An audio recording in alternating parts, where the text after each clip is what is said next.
Padre, en el nombre de Jesús, oramos, Señor, delante de ti, a ti nuestro Dios, el Dios del cielo y de la tierra, el Dios creador de todas las cosas. Señor, oramos delante de ti, Señor, para que a través de tu Espíritu abra nuestro entendimiento. Bendiga, Señor, nuestra vida y por sobre todo abra nuestro entendimiento para comprender tu palabra. Guíanos, Señor, para ponerla por obra todos los días de nuestra vida. Revélanos cada vez más de ti, muéstranos tu verdad y enséñanos, Señor, a vivir por ella todos los días de nuestra vida. Gracias, Señor, te damos y confiamos en la obra preciosa de tu Espíritu en medio de nosotros. Amén y amén. Hemos estado estas semanas, estos últimos 4 o 5 fines de semana, ya no recuerdo muy bien, en una serie que Dios me ha permitido hablar de él, que tiene que ver con la palabra de Dios. Y si usted puede ver, se lo voy a reiterar, hemos estado hablando desde la importancia de la palabra, volvernos a la palabra, que la palabra es una semilla, que el Espíritu Santo obra en ella, que existe una obra preciosa que se muestra que es la obra que hace la palabra y el Espíritu en conjunto en nosotros, tanto para nuestra salvación como para el periodo de santificación que tenemos una vez que somos salvos en Cristo. Comienza este periodo de perfeccionamiento, de santificación, hasta que nos vamos de esta tierra o que nuestro Señor venga. Así estábamos hablando esto, y la semana pasada hablamos de algo muy importante, que era que la palabra de Dios, que aquí tengo una Biblia, la palabra de Dios nos revela, entre otras cosas, algo muy importante, es que nos revela quién es Dios. Nosotros tenemos distintas maneras de recibir. El Señor se ha revelado al hombre de distintas maneras, y una muy importante es que Dios se ha revelado a sí mismo a través de la palabra, que la palabra es una autorrevelación, es como Dios se muestra a sí mismo al ser humano y muestra quién es Él, para que nosotros no andemos inventando un Dios y no andemos buscando algo, sino que Él se ha revelado a los que tiene escogido desde antes de la fundación del mundo. Y eso es tremendamente importante, que si bien la palabra, hay preceptos de cómo vivir la vida terrenal, cómo ser buen papá, cómo ser buena mamá, cómo ser buen empleado, sí, eso es perfecto, pero por sobre todo hay una revelación en que Dios se muestra al ser humano tal cual es Él, para que nosotros podamos conocer y decir después, como dijo Job, de oídas te había oído, mas ahora mis ojos te ven. Hoy quiero avanzar en una segunda parte de la importancia de la palabra de Dios. Y es que la palabra de Dios, aparte de revelar a Dios, revela el plan de redención de la humanidad. La palabra de Dios revela el plan de redención de la humanidad. ¿Desde cuándo? En toda su palabra. La palabra de Dios que usted tiene, que el canon completo, es desde Génesis hasta Apocalipsis.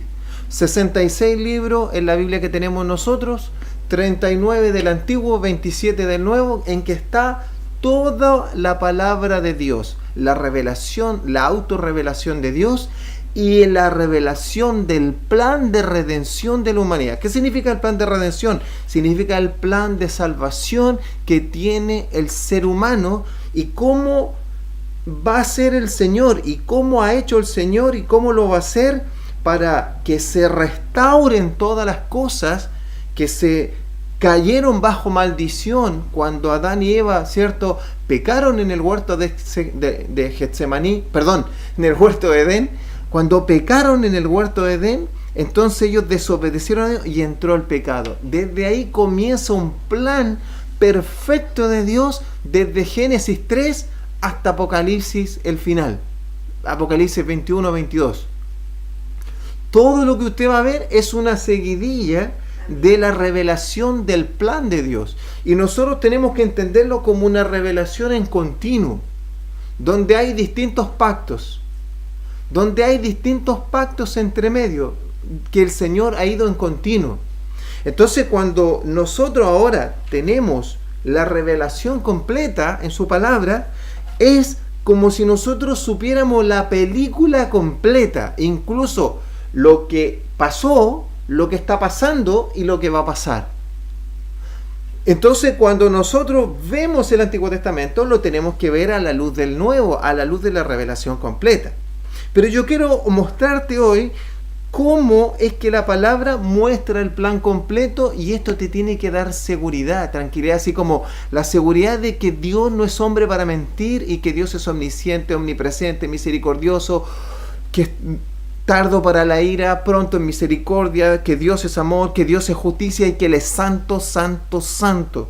Asimismo que ha revelado su plan, y es un plan perfecto, tan extraordinario, que la Biblia está escrita por más de 40 autores en distintas épocas de la historia, en un periodo de 1500 a 1600 años, con gente que tienen distintos oficios, vivieron en distintos lugares, en distintos imperios, y lo poderoso de esto, ninguno se contradice.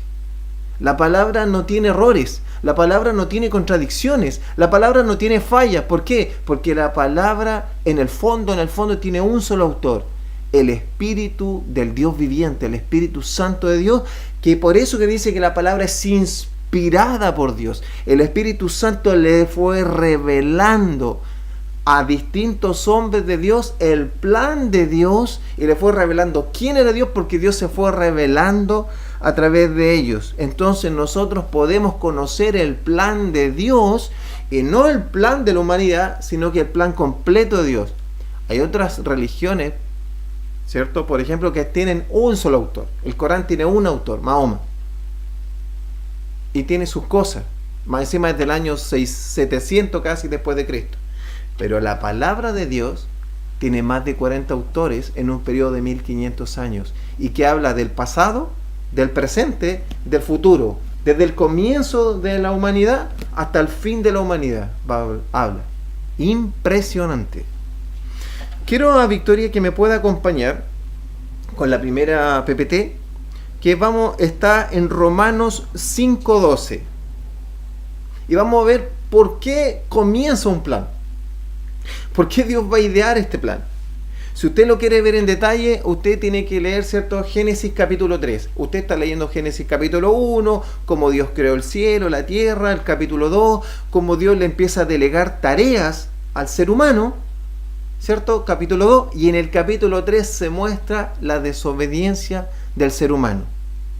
Y por eso aquí en Romanos 5:12 dice: por tanto, como el pecado entró en el mundo por un hombre.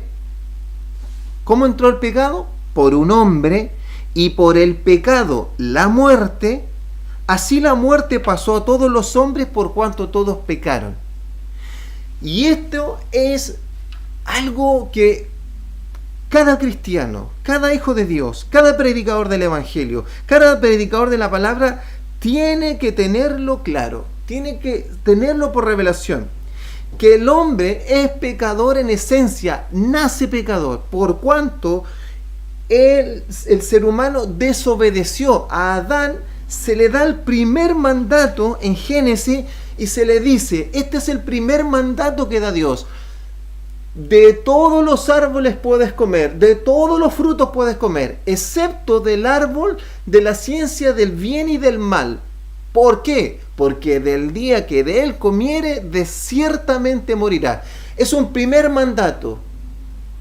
Como desobedeció al mandato, entró el pecado. ¿Por qué? ¿Qué es el pecado? Ahora nosotros, como tenemos una naturaleza rebelde, una naturaleza pecaminosa, una naturaleza que quiere hacer su propia voluntad, no quiere acatar los mandatos de Dios, y más encima, como la naturaleza es rebelde y es pecaminosa, no puede, porque entró el pecado y se contaminó todo el ser humano.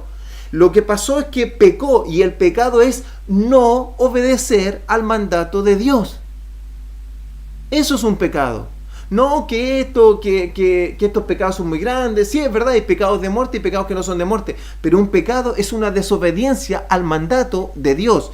Y el Señor le dijo: no puedes comer de este árbol, porque el día que comas de ciertamente morirás. Y Adán y Eva desobedecieron y por lo tanto pecaron, y por el pecado tiene una consecuencia. Porque el Señor le dijo: nuestro Dios le dijo: el día que hagas esto, el día que desobedezca, ciertamente morirás. ¿Murieron físicamente? No, murieron espiritualmente y fueron desterrados, desechados del huerto del Edén para comenzar todo un proceso. Y apenas termina esto, el Señor hace una declaración. Luego que el ser humano hace esto, esto está en Génesis 3, pasa a la siguiente victoria, en Génesis 3:15, el Señor hace la primera declaración. El Señor, me refiero a nuestro Dios, el Padre hace esta declaración. Dice, le da una sentencia a Adán, le da una sentencia a Eva, que iba a parir con dolores de parto, le da una sentencia a la serpiente, y dice esto el Señor. Y esto, aquí comienza la revelación del plan de redención de la humanidad. El Señor, nuestro Dios, dijo: por cuanto pasó esto, todo se contaminó. Se contaminó no solamente el ser humano contaminó todo su ser y cayó bajo pecado, y ahora iba a estar siempre en rebelión contra Dios, siempre en desobediencia contra Dios, porque contaminó todo su ser, sus emociones, sus sentimientos, todo. El ser humano no quiere que Dios lo guíe, no, aborrece a Dios, aborrecedores de Dios, rebeldes de Dios. Cada uno quiere seguir su propia voluntad y hacer lo que mejor le parezca. Y entonces el Señor hace esto y le dice: y pondré enemistad entre ti, le dice a la serpiente, y la mujer. Va a haber una enemistad entre ti y la mujer. ¿Por qué? Entre tu simiente y la simiente suya. Esta te herirá en la cabeza y tú le herirás en el calcañar. ¿Qué significa? Aquí Dios le está diciendo: de la simiente de la mujer, nacerá uno que te derrotará, nacerá uno que te vencerá, nacerá uno que te pisará la cabeza y te derrotará. Va a nacer uno que te va a derrotar. El diablo supo desde esa declaración que iba a nacer desde una mujer. Por eso que Jesús no vino como un ángel la primera vez, no viene así como se apareció, como se aparecen los ángeles, no, porque la declaración de nuestro Dios era que iba a venir de la simiente de la mujer. Entonces Satanás desde ese momento sabía que tenía una guerra contra el ser humano, porque no sabía cuál era el ser humano que iba a nacer, que le iba a aplastar la cabeza y le iba a quitar todo su dominio y todo lo que tenía. Y lo tenía porque en ese momento se le pasó todo el dominio del mundo. Por eso que el príncipe de este mundo, y cuando nuestro Señor Jesucristo está siendo tentado en el desierto, le dice: si me adoras, yo te voy a dar todos los reinos de este mundo. Y no le mintió, le dijo algo con razón. Pero aquí en la primera vez, aquí se comienza a predicar el Evangelio, porque esto es una buena noticia.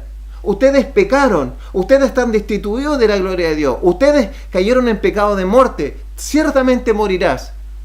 Y aquí Dios dice: tengo una buena noticia, va a haber una restauración, y va a ser en la simiente de una mujer. La restauración del ser humano, la salvación del ser humano y la restauración de todas las cosas de esta tierra serán en la simiente de la mujer. Y hasta ahí. Y alguien diría: pero con eso no sabemos mucho, porque es una revelación en continuo. Esto está en Génesis, porque toda la revelación de Cristo que Él cumplió, de acuerdo a lo que dice Lucas 24, 44 y 45, Jesucristo resucitado dice: y yo les dije que tenía que cumplirse todo lo que estaba hablado de mí en la ley, en los profetas y en los salmos. ¿Cuál ley? La Torá, Génesis, Éxodo, Número, Deuteronomio y Levítico. En los salmos y en los profetas. Entonces, esto es lo que dice primeramente. Pasemos a la siguiente. Alguien diría: ya, pero el plan ahí está comenzando. Sí, ahí es cuando recién comienza el plan. Y yo te dije que toda la Biblia revela el plan. Es como una historia en continuo. Y es por eso que tenemos que saberla, para poder saber en qué parte de la historia del plan estamos. Y saber que Dios ya dio un plan y que no es hombre para mentir, y que el plan se ha cumplido a la perfección, nos da fe y seguridad que se cumplirá tal cual Él lo dijo. Nosotros no confiamos en un Dios etéreo. Algunos confían, dicen, no, por fe. No, nosotros confiamos en un Dios que se reveló en su palabra y muestra cómo es Él, lo que le agrada, lo que le desagrada, cómo quiere que vivan sus hijos, sus escogidos y su pueblo, y lo que va a pasar con los impíos. Pero también muestra cuál es su plan de redención, cómo va a restaurar todas las cosas. Dice en la siguiente, después pasa todo esto y en Génesis 22, 18, luego de esto, ¿cierto? Pasa el diluvio, el Señor escoge a Noé, a su familia, viene el diluvio, la tierra que había antes ya no es la misma. Noé y su familia son los únicos que conocieron cómo era la tierra anteriormente, y luego ahora la nueva tierra, luego del diluvio, que es totalmente distinta. Y Dios ve a un hombre y escoge a Abraham. Abraham, y después le cambia el nombre a Abraham. Donde está fundada la religión es monoteísta. ¿Por qué? Porque Dios se revela a Abraham, pero es el Dios de Abraham, de Isaac y de Jacob. Y en Abraham el Señor le da una promesa. Él sale de Ur de los Caldeos a una promesa: a la tierra que te mostraré y te bendeciré y será bendición. Claro, eso está en Génesis 12. Pero en Génesis 22, 18 sigue y revela el plan de redención en este mismo hilo. ¿Qué le dice luego de que están en el capítulo 22 y ahí Abraham va a sacrificar a Isaac? Y Dios dice: me doy cuenta que ni siquiera me has negado a tu hijo. El Señor confirma el pacto y hace un pacto con Abraham. Es el primer pacto. Hace un pacto con Abraham y le dice: en tu simiente, en tu descendencia, serán benditas todas las naciones de la tierra, por cuanto obedeciste mi voz. Le está diciendo, y ahora, primero dijo, de la mujer va a nacer uno que va a vencer al diablo. Ahora está diciendo, viene de la descendencia de Abraham, porque yo voy a cumplir mi promesa. De la descendencia de Abraham nacerá el que le va a pisar la cabeza a la serpiente, nacerá el que va a vencer a Satanás. Va a nacer de la descendencia de Abraham. Y tú dirías, pero Abraham tuvo 12 hijos, Abraham tuvo un hijo, ¿cierto? Abraham, Isaac, y después viene Jacob. Y Jacob tiene 12 hijos, las 12 tribus, ¿cierto? Y viene la nación de Jacob, viene Israel, que es Jacob, y viene la nación de Israel. Y alguien diría, pero ¿cuál de esos 12? Pasemos a la siguiente, 2 Samuel 7, 12 al 13. Dice, y cuando tus días sean cumplidos, le está prometiendo el rey David, ahora viene otro pacto, el pacto de Dios con David. Cuando tus días sean cumplidos, David, tú, mi siervo fiel, y duermas con tus padres, yo levantaré después de ti a uno de tu linaje, el cual procederá de tus entrañas, y afirmaré su reino. ¿Estaba hablando de Salomón? No. Voy a tomar el verso 13. Él edificará casa en mi nombre, el 16, y será afirmada tu casa y tu reino, ¿para cuándo? Para siempre delante de tu rostro. Y miren lo que habla de la descendencia de David. Y tu trono será estable eternamente. Tú no solo fuiste el rey de Israel, David, tú vas a mostrar la plenitud del reino de Dios, porque de que esto es un reino eterno que nunca va a tener fin. ¿Te das cuenta? Dios revela su plan cuando le dice, la mujer va a parir a uno que en él va a estar la salvación y la redención de la humanidad y la restauración de todas las cosas. Escoge a un hombre y dice, en Abraham me haré, ¿cierto? Y en ti serán benditas todas las naciones de la tierra, no solo en ti, en tu simiente. Pero no se refiere solamente a Israel como nación, se refiere a que de la simiente nacería este. Y después está diciendo, sí, voy a ser más específico, de la tribu de Judá y de la descendencia de David va a venir el Mesías, va a venir el ungido, va a venir el que va a pisotear la cabeza de Satanás y lo va a vencer. Por eso que a David, a nuestro Señor Jesucristo, cuando le querían decir que Él era el Mesías, que Él era el que iba a pisotear la cabeza, que Él era el que se le había prometido a Abraham, hijo de David, ten misericordia de mí. ¿Por qué hijo de David? Si era hijo de José. Porque tú eres aquel que Dios prometió que iba a vencer a Satanás. Tú eres el Mesías, tú eres el ungido, tú eres el hijo de David prometido que iba a tener el trono de Dios y el reino de Dios eternamente. Esa era la declaración que le estaban diciendo a Jesús. El plan se va revelando. Imagínate, desde Abraham a David, entre Adán y Abraham hay 2000 años. 2000 años. Entre Abraham y David hay 1000 años. Y aquí aparece esta tremenda pacto. Entonces le dice, en ti. Después muchos profetas empezaron a mostrar, y aquí les voy a revelar, porque está revelado en la ley y en los profetas, es un plan. Aquí lo voy a pasar más rápido.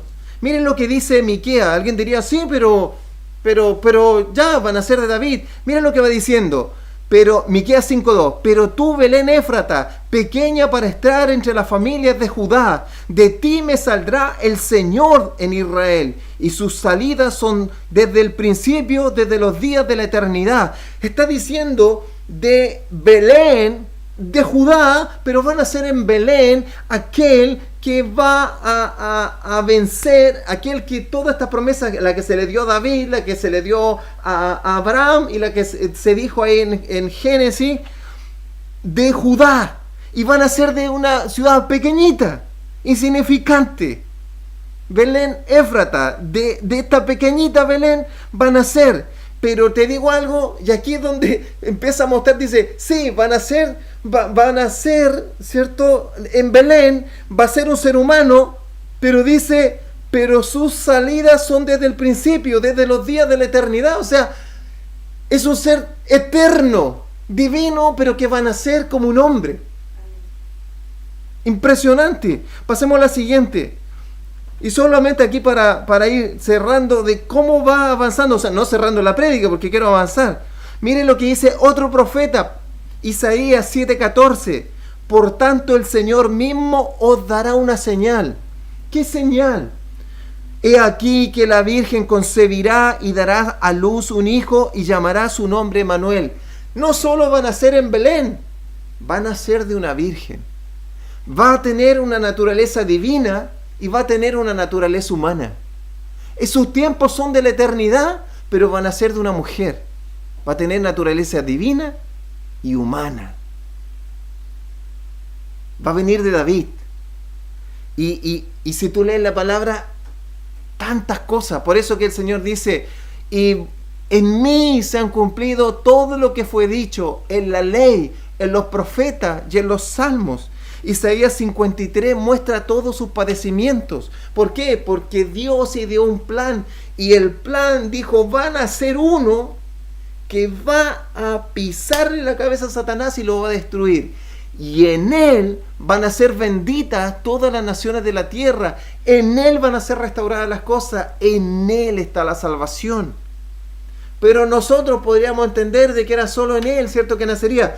Pero los profetas fueron revelando cada vez más el plan, pero no porque ellos fueran muy intelectuales, porque Dios fue revelando cada vez el plan. Y en Isaías le muestra que iba a ser un hombre experimentado en quebranto, que su propio pueblo iba a venir a los suyos no lo iban a recibir, lo iban a rechazar, lo iban a apedrear, lo iban a flagelar, lo iban a crucificar, pero él iba a guardar silencio, iba a ir como cordero al matadero. Estaba mostrando cómo iba a morir, que iba a tener que morir por todos los pecados de la humanidad para que nosotros en él tuviéramos la salvación y él recibiera todo el juicio de lo que tenían que recibir los hombres, recibirlo él. Se iba revelando cada vez más y más y más el plan de Dios. Por eso David, alguien diría, pero ¿por qué David esto? Porque David conocía hasta una cierta parte del plan. Jeremías tenía otra parte del plan. Daniel tenía otra parte del plan. Zacarías tenía hasta otra parte del plan. Y cuando los judíos están esperando y tiene todo el Antiguo Testamento, tiene toda una revelación del plan de cuando Él tenía que venir y en su segunda venida. Pero muchas cosas no la entendieron porque necesitaban la revelación y entender, como Jesús le dijo a los fariseos de ese tiempo: ustedes creen que en la palabra hay salvación, en la letra por letra muerta, pero no se dan cuenta que la palabra es espíritu, y lo que la palabra ha tratado de revelar es el plan de salvación y redención de la humanidad que está en mí. Revela a mí. Y ustedes no lo quieren ver porque no son mis ovejas. Pasemos a la siguiente, mira.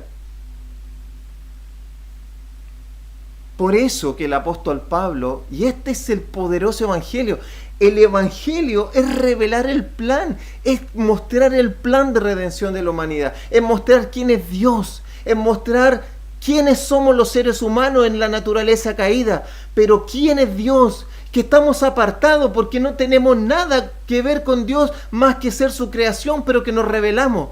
Pero que Dios en su infinita misericordia ideó y planificó este precioso plan de redención, de salvación de la humanidad, de que poder tener su pueblo, que Él sea tener su pueblo para con Dios y restaurar todas las cosas, no solo al ser humano, todas las cosas. Mira lo que dice Romanos 3, 21 al 22. Por eso Pablo, revelándose el evangelio, no desechando todo lo que había aprendido del Antiguo Testamento, dice: pero ahora, aparte de la ley, porque ese era un pacto que Dios había hecho, ¿cierto?, con Moisés y con el pueblo de Israel en el monte Sinaí, cuando les dio, ¿cierto?, las tablas de la ley. Dice: pero ahora, aparte de la ley, se ha manifestado la justicia de Dios. Pero ¿dónde está testificada la justicia de Dios? ¿Dónde está el evangelio que estamos predicando? ¿De dónde viene el evangelio? ¿Aparece con Jesús? ¿Es solo el Nuevo Testamento? ¡No! Testificada por la ley y por los profetas. Toda la Biblia grita el evangelio. Amén. Toda la Biblia muestra el plan de redención de Dios. Se ha manifestado la justicia de Dios, testificada por la ley y por los profetas. ¿Cuál justicia de Dios? ¿Cuál es la justicia de Dios que ha testificado la ley y los profetas? La justicia de Dios por medio de la fe en Jesucristo para todos los que creen en Él. Ahí está nuestra salvación, pero está revelada en la ley y los profetas. No es que a los apóstoles se les ocurrió algo, no es que algo apareció, no es que apareció una nueva religión. No, que lo que pasa es que ellos son judíos. No, la revelación va en continuo. Por eso que la salvación viene de los judíos. Por eso que todos los apóstoles son judíos. Por eso que Pablo, el misionero de misioneros, el que regó el evangelio, toda la parte antigua del mundo, era un hombre que conocía la ley y los profetas. Y Dios se lo reveló. Y tenía que el Señor morir. Pasemos a la siguiente. Es solo que tiene que, ¿cierto?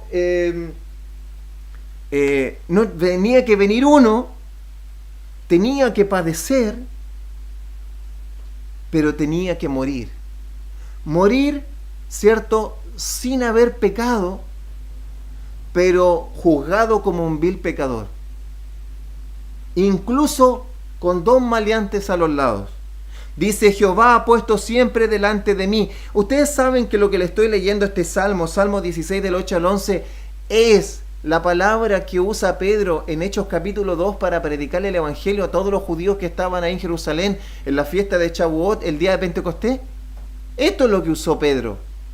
Dijo: a Jehová he puesto siempre delante de mí, porque está a mi diestra, no seré conmovido. Se alegró por tanto mi corazón y se gozó mi alma. Mi carne también reposará confiadamente. Porque no dejarás mi alma en el Seol, ni permitirás que tu santo vea corrupción. Me mostrarás la senda de la vida, en tu presencia y plenitud de gozo, delicias a tu diestra para siempre. ¿Qué estaba mostrando aquí cuando predicó esto Pedro? ¿Y qué es lo que mostraba el Salmo? Porque ellos comprendieron a la luz de la palabra que revelaba a Cristo, que revelaba el plan de salvación, y eso es el Evangelio. ¿Qué es lo que estaba mostrando? Le estaba diciendo: esta es la resurrección de Cristo, profetizada y mostrada en los Salmos. Aquí el salmista, aquí, ¿cierto?, que en realidad el que está haciendo esto, el que está hablando esto es el rey David, Está hablando como un profeta, está profetizando de parte de Dios. Está diciendo que iba a resucitar Cristo y que iba a bajar como un vil pecador al Hades, al Seol, pero que no iba a permanecer en el Seol porque iba a ser tomado. Iba a padecer, iba a hacer todo el circuito, toda la paga que tenía que hacer un vil pecador. Desde morir como un pecador y todos los pecados vengan sobre él y bajar al Seol. Pero que el Señor, pero nuestro Dios, el Padre, lo iba a tomar. ¿Por qué? Por eso el Señor le dijo, en tu mano encomiendo mi espíritu. Pasemos a la siguiente victoria. Pero eso, avanzando en este plan, tú dirías, oh, extraordinario, glorioso, ahora entiendo, voy entendiendo poco a poco este plan que nosotros podemos ver de salvación. ¿Te das cuenta todo lo que se construyó en el Antiguo Testamento? Todo lo que predicaron los apóstoles, mostrando la salvación. ¿Y por qué la salvación? ¿Por qué cuando Pablo fue a predicar a Berea le dijeron, Pablo, te escucharemos porque estás predicando todo lo que está en la palabra? ¿Por qué Pablo cuando está en Roma le dice y le mostraba por la ley y por los profetas que Jesucristo sí era el Mesías? ¿Por qué? Porque está en toda la palabra. Está en toda la palabra. Y por eso que se convertía y se convertían judíos y se convertían. A pesar de que Dios les tenía cegado el entendimiento, había un remanente y sigue habiéndolo. Sigue habiéndolo. Pero ellos se van a sujetar a la palabra. Y nosotros somos los que le tenemos que mostrar a la luz de la palabra que Jesucristo sí es el Mesías. Y si ellos son de Cristo en este momento, el Espíritu Santo los convencerá. Pero esto no es todo el plan de redención. El plan de redención no es solamente que tú y yo seamos salvos. Ahí no queda todo. Porque ahí todavía no están restauradas todas las cosas. Que tú recibas salvación significa que ahora la comunión que se había roto entre tú y el Señor, entre nosotros, el ser humano y Dios, se restableció. Ahora nosotros podemos orar a nuestro Padre y Él nos escucha. Es verdad, tenemos una lucha contra el pecado, contra el diablo y contra este mundo. Y que ahora nosotros tenemos esta lucha. No queremos pecar, pero seguimos en este cuerpo de pecado. Pero somos ahora un pueblo santo para con Dios, guiado por su Espíritu Santo y su palabra. ¿Cómo se llama este proceso cuando, cierto, recibimos la salvación? Porque acuérdate que el plan es salvar a la humanidad, traer la redención de la humanidad, pero también restablecer todas las cosas. Hasta la salvación no está en restablecer. Si tú ves ahora, ¿tienes salvación? Sí, tienes la salvación si has creído en el Señor y si el Espíritu Santo ha hecho la obra en ti. Tienes la salvación, pero ¿están restauradas todas las cosas? ¿Puedes mirar afuera en la calle si están restauradas todas las cosas? ¿Tú estás restaurado completamente o estás esperando la glorificación? Dice que nosotros vivimos en esperanza, esperando el día de la resurrección, porque vivimos en esperanza, porque todavía no están restauradas todas las cosas. Parte de las cosas restauradas en la primera venida de Cristo, pero el plan continúa. El plan continúa. Estamos en un plan en continuo hasta que venga nuestro Señor en la segunda venida y tenemos que entender en qué parte del plan estamos, por qué predicamos y por qué movemos. Esto es un plan redentor en la humanidad de Génesis a Apocalipsis. Desde Génesis capítulo 3 hasta Apocalipsis 22 muestra el plan de Dios para el ser humano, para la humanidad completa y de la restauración de todas las cosas. Por eso que aquí en 1 Corintios 15 dice, así también en la resurrección de los muertos, se siembra en corrupción, se resucitará en incorrupción, se siembra en deshonra, se resucitará en gloria, se siembra en debilidad, se resucitará en poder, se siembra en cuerpo animal, se resucitará en cuerpo espiritual. Hay un cuerpo animal y hay un cuerpo espiritual. ¿Qué está diciendo acá? El apóstol Pablo está diciendo, no todo termina con la salvación, no es todo, es el comienzo de tu vida eterna.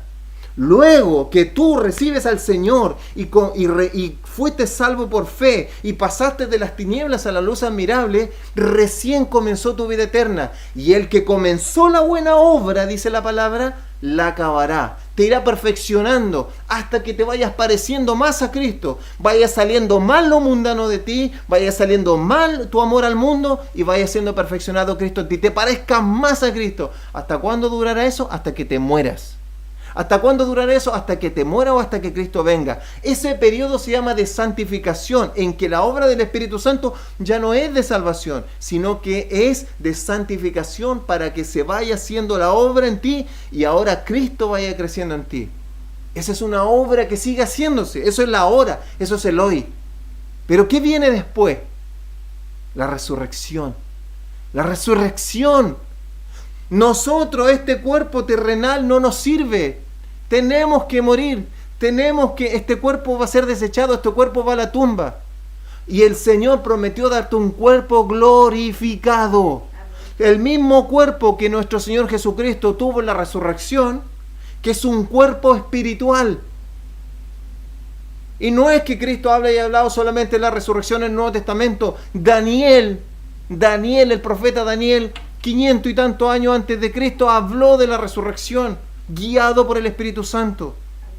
Y Cristo le reveló a esa secta de los saduceos que no creían en la resurrección la importancia de la resurrección. Porque nosotros vivimos y decimos no importa la tribulación, no importa las cosas que pasen. ¿Por qué? Porque tenemos una esperanza en Cristo, que todas las cosas serán restauradas y que Él nos dará un cuerpo en gloria. Que si bien es cierto, tenemos un cuerpo corrupto hoy día, que luchamos contra el pecado, pero resucitaremos en incorrupción. Es verdad que este cuerpo muere, este cuerpo se enferma, pero resucitaremos en un cuerpo en gloria. Es verdad que este cuerpo es débil, pero ese cuerpo será poderoso y estaremos completos, plenos, salvos en nuestra alma, en nuestro espíritu y completos en Cristo con un cuerpo celestial. Ya no tendrá nada que ver con nosotros, ni el pecado, ni la muerte, ni nada. Y seremos un pueblo para con Dios. Se habrán restaurado todas las cosas.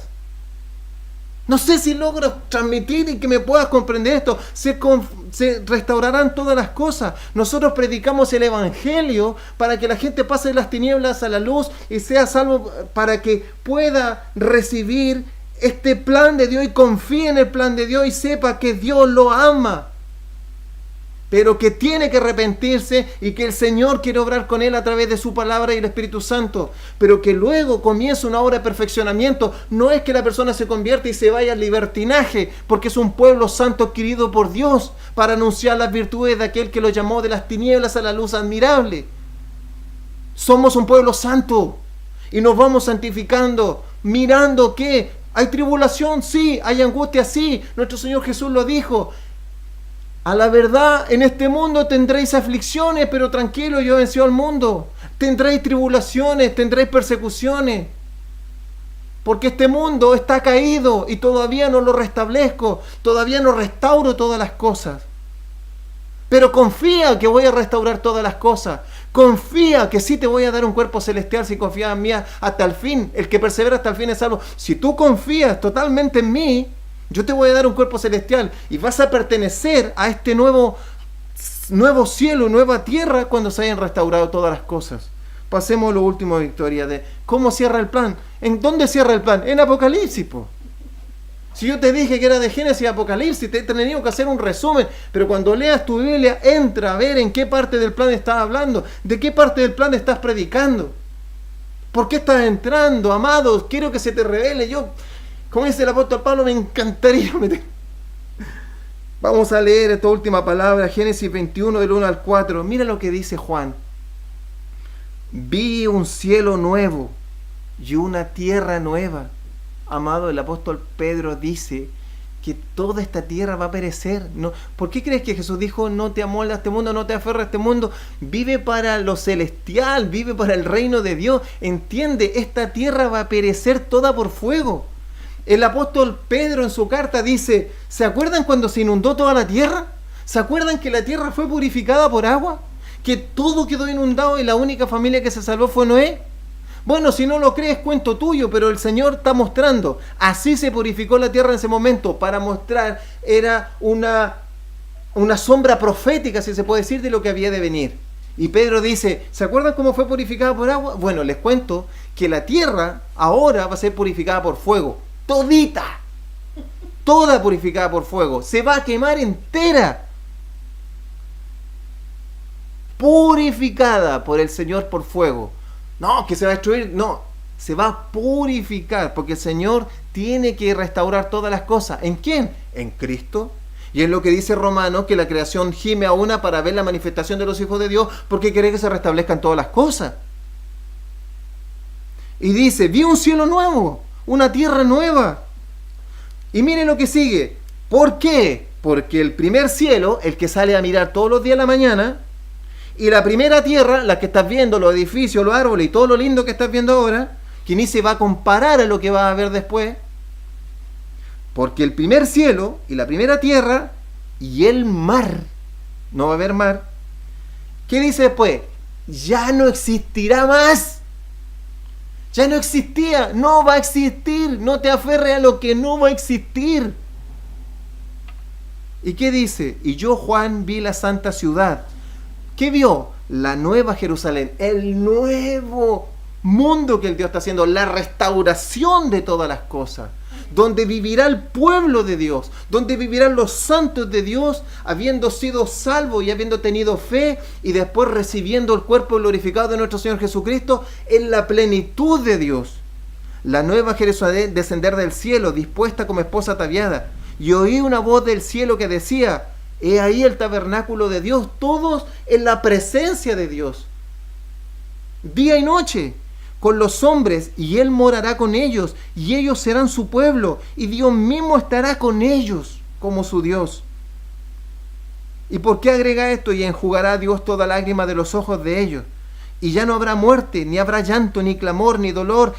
¿Por qué? Porque las primeras cosas pasaron. Lo que está diciendo en este último versículo es alentándote. Amado, tú que ya conoces este plan de salvación, tú que ya eres salvo, soporta el dolor, soporta los llantos, soporta hasta la muerte. ¿Por qué?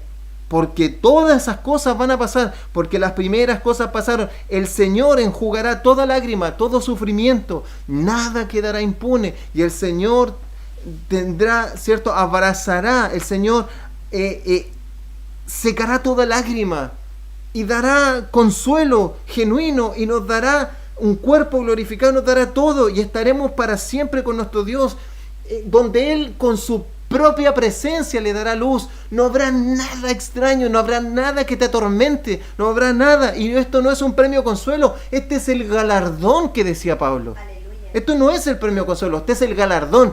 Premio consuelo es que tengas una empresa en la tierra, premio de consuelo es que tengas 5 autos y 20 casas. Para mí eso es un terrible premio de consuelo, que tengas que tener algo acá en la tierra para después no tener la vida eterna. Eso es un terrible premio de consuelo. Eso es un premio consuelo.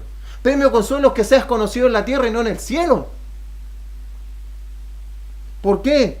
Porque todas las primeras cosas pasaron. Cuando estés pasando aflicción, cuando el camino se te haga difícil, busca un hermano, oran juntos, acuérdate de las promesas, acuérdate que estás dentro de un plan. El Señor es tan misericordioso que invitó a su pueblo al plan. Lo quiere recompensar. Quiero que participe en mi plan porque te quiero dar recompensas. Quiero que alimente a tu siervo a tiempo y fuera de tiempo para darte recompensa. Quiero que predique el evangelio de la palabra de Dios para darte la recompensa. Y quiero que resista hasta el final, porque yo voy a enjugar toda lágrima, y sopórtalo. Mi hijo lo soportó hasta el final y muerte de cruz. Fue obediente hasta muerte de cruz. Y no escatimó ser Dios. Él soportó hasta el final. Él mismo está intercediendo por ustedes para que puedan soportar hasta el final, hasta la muerte. Y no se preocupen, porque todas las cosas van a ser restauradas. Solo confíen en mí. Y si alguna vez se están distrayendo, pongan la vista en mí. Y si se siguen distrayendo, pongan la vista en la palabra y dejen que el Espíritu Santo los convenza. Aleluya. Eso revela Dios. Confía en el plan de Dios, que ya están hechas todas las cosas, hasta las venideras, hasta la eternidad. Amén. Oremos al Señor. Padre, en el nombre de Jesús, oro, Señor, por todos mis hermanos.